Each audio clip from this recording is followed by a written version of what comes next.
no. There's no feeling more intense than starting over.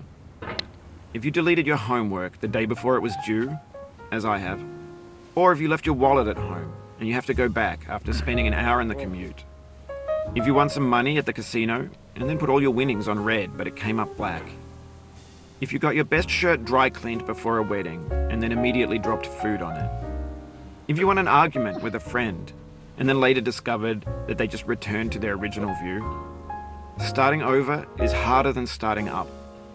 If you're not ready for that, like if you've already had a bad day, then what you're about to go through might be too much.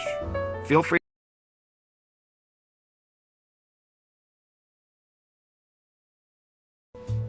Go away and come back. I'll be here. Alright, thanks for coming with me on this trip. I'll understand if you have to take a break at any point. Just find a safe place to stop and quit the game. And don't worry, I'll save your progress, always, even your mistakes. This game is a homage to a free game that came out in 2002, titled Sexy Hiking.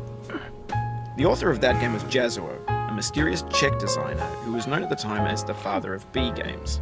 And B games are rough assemblages of found objects. Designers slap them together very quickly and freely, and they're often too rough and unfriendly to gain much of a following.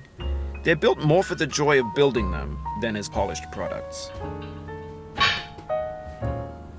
In a certain way, Sexy Hiking is the perfect embodiment of a B game.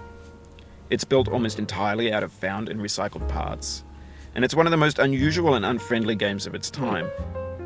In it, your task is simply to drag yourself up a mountain with a hammer.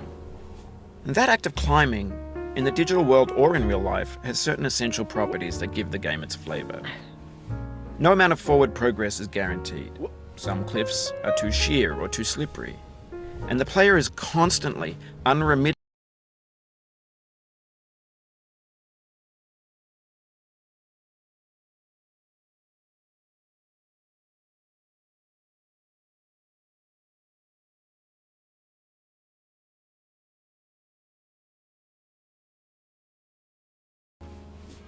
in danger of falling and losing everything. No. Oh. Anyway, when you start Sexy Hiking, you're standing next to this dead tree that blocks the way to the entire rest of the game. It might take you an hour to get over that tree, and a lot of people never got past it. You prod and you poke at it, exploring the limits of your reach and your strength, trying to find a way up and over. And there's a sense of truth in that lack of compromise. Most obstacles in video game worlds are fake. You can be completely confident in your ability to get through them once you have the correct method or the correct equipment or just by spending enough time. In that sense, every pixelated obstacle in Sexy Hiking is real. The obstacles in Sexy Hiking are unyielding, and that makes the game uniquely frustrating. But I'm not sure Jazzuo intended to make a frustrating game. The frustration is just essential to the act of climbing, and it's authentic to the process of building a game about climbing. A funny thing happened to me as I was building this mountain. I'd have an idea for a new obstacle, and I'd build it, test it, and it would usually turn out to be unreasonably hard. But I couldn't bring myself to make it easier. It already felt like my inability to get past the new obstacle was my fault, as a player rather than as a builder. Imaginary mountains build themselves from our efforts to climb them, and it's our repeated attempts to reach the summit that turns those mountains into something real. When you're building a video game world, you're building with ideas, and that can be like working with quickset cement. You mold your ideas into a certain shape that can be played with, and in the process of playing with them, they begin to harden and set until they're immutable, like rock. And at that point, you can't change the world. Not without breaking it into pieces.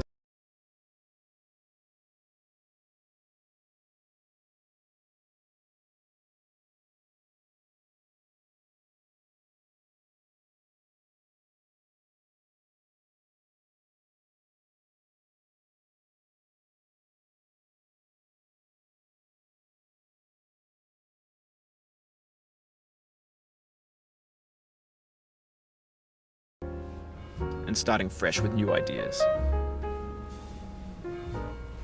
For years now, people have been predicting that games would soon be made out of prefabricated objects, bought in a store and assembled into a world. And for the most part, that hasn't happened. because the objects in the stores are trash. I don't mean they look bad or that they're badly made, although a lot of them are. I mean they're trash in the way that food becomes trash as soon as you put it in the sink.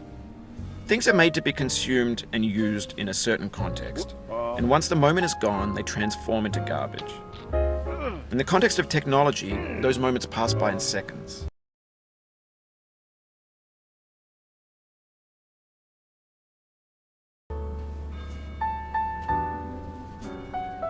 Over time, we've poured more and more refuse into this vast digital landfill that we call the internet. It now vastly outnumbers and outweighs the things that are fresh and untainted and unused. When everything around us is cultural trash, trash becomes the new medium, the lingua franca of the digital age. And you can build culture out of trash, but only trash culture.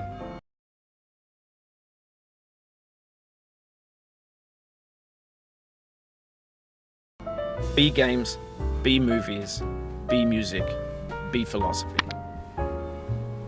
But maybe this is what digital culture is. A monstrous mountain of trash, the ash heap of creativity's fountain. A landfill with everything we ever thought of in it. Grand, infinite, and unsorted. There's 3D models of breakfast, Gen X's fanfic novels, scan magazines, green screen Shia LaBeouf, banned snuff scenes on LiveLeak. Facebook's got lifelike bots with unbranded adverts and candid shots of Kanye and Taylor Swift mashups, car crash epic failed GIFs, Russian dashcam vids, discussions of McRibs, discarded, forgotten, unrecycled, muddled, rotten, untitled. Everything's fresh for about 6 seconds, until some newer thing beckons, and we hit refresh. And there's years of persevering, disappearing into the pile, out of style, out of sight.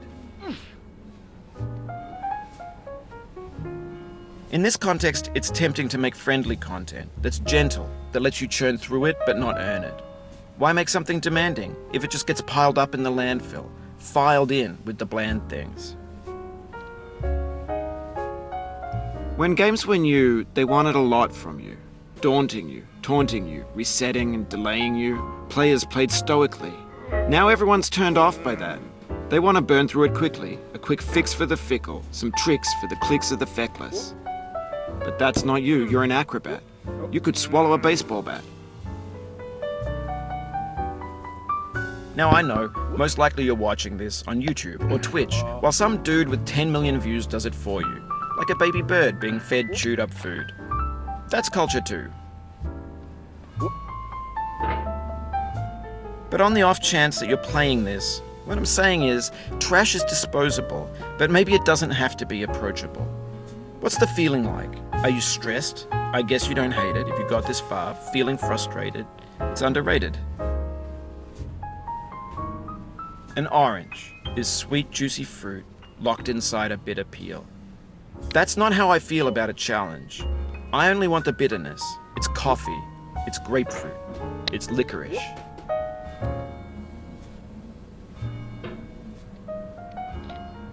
What? What?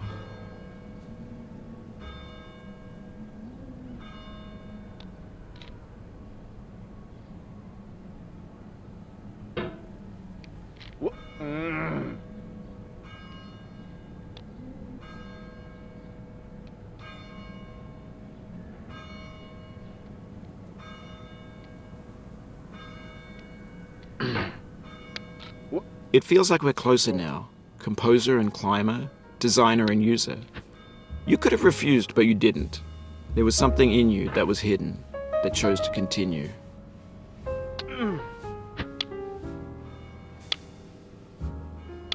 What? No. It means a lot to me that you've come this far, endured this much.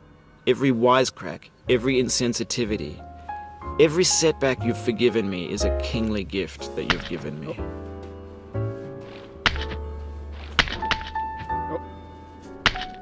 No. We have the same taste, you and I. It's not ambition, it's ambition's opposite. An obdurate mission to taste defeat. You'll feel bad if you win, so I put this snake in for you.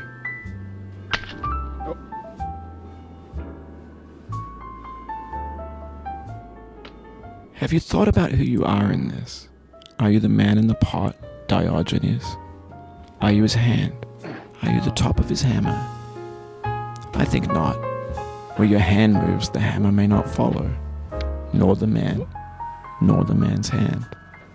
In this you're his will, his intent, the embodied resolve in his uphill ascent.